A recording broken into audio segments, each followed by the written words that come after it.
Welcome back to our study through the study guide of Strange New World. We're currently in chapter 2, so I'm actually going to cover just one question today. So it starts off saying study Judges 19. So it's not a super long chapter, but I'm not going to read the whole thing. It is 30 verses, but they're kind of long verses.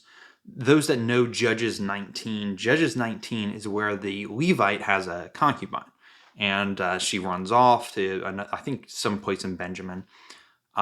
She runs off. He goes. He gets her back. They stop at a city, and it's a very similar situation to the Sodom and Gomorrah story, where they're sleeping out in the town corner, and a righteous person goes, "Hey, don't sleep in the town center. It's like, come be with me." And so they go into the house. The group of men come out. They are banging on the doors. "Hey, give us the guy. Give us the guy." So they don't give him the guy, but they throw out the concubine.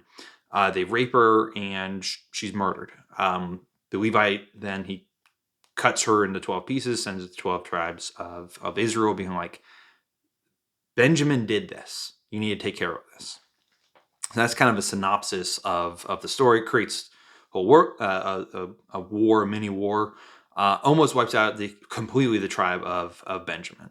One thing, when you read the book of Judges, you'll notice a lot of times it's a lot more descriptive than prescriptive. You see how evil Israel is at this point. They're not following after God. They have the Levites. They're still doing some of the work and stuff. But this is really why, in some ways, people started crying out for a king. Now, the king that they needed was Christ, the true king. They needed to submit to God and his law. But they wanted a physical king that could basically stop something like this from happening again. So again, that's the synopsis of Judges 19. So question 9 is, to what extent were the men of Gibeah wicked because of the culture in which they lived?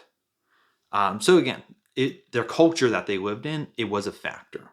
There was no king to punish evil, so they were allowed to continue in wickedness. Again, the idea wasn't to have a king over everyone and punishing wickedness.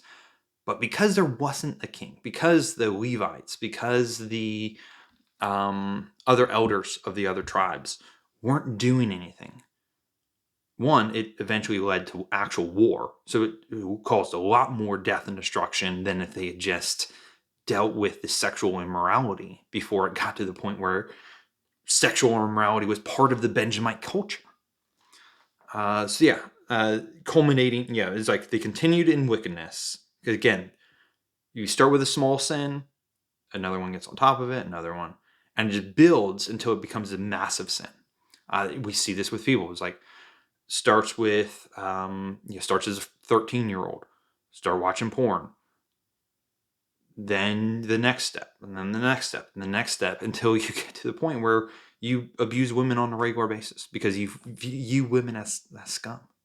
And that's actually not my opinion. That's literally like clinical research has shown that the younger a man is exposed to pornography, the less respect he has for women when he grows up. So again, porn doesn't just doesn't affect anyone. It's not safe or whatever. Again, but the whole point is small sins, quote unquote. Small sins lead to greater sins that eventually destroy entire lives. In this case, almost an entire tribe was completely wiped out. Culminating in, their wickedness continued. Wickedness culminated in this episode, which eventually did lead to their destruction. God as king is always just. That's one of the things that we need to remember as Christians, particularly living in this objectively wicked world, is God will not be mocked. He has his law. His law is a reflection of his character. And he's not going to take lightly people who flaunt in his face their sin. And he destroys churches. He destroys countries. He will destroy whatever needs to be destroyed so that his glory and his law and his righteousness will cover the entire world. And we as Christians, we long for that. We should long for that. We don't long for the destruction of the wicked because we hate the wicked. We long for the destruction of the wicked because we love God and his perfect character. We long to see his kingdom come. We don't long to see the destruction of the wicked or the destruction of our enemies. We don't long for that. We long for God and his justice.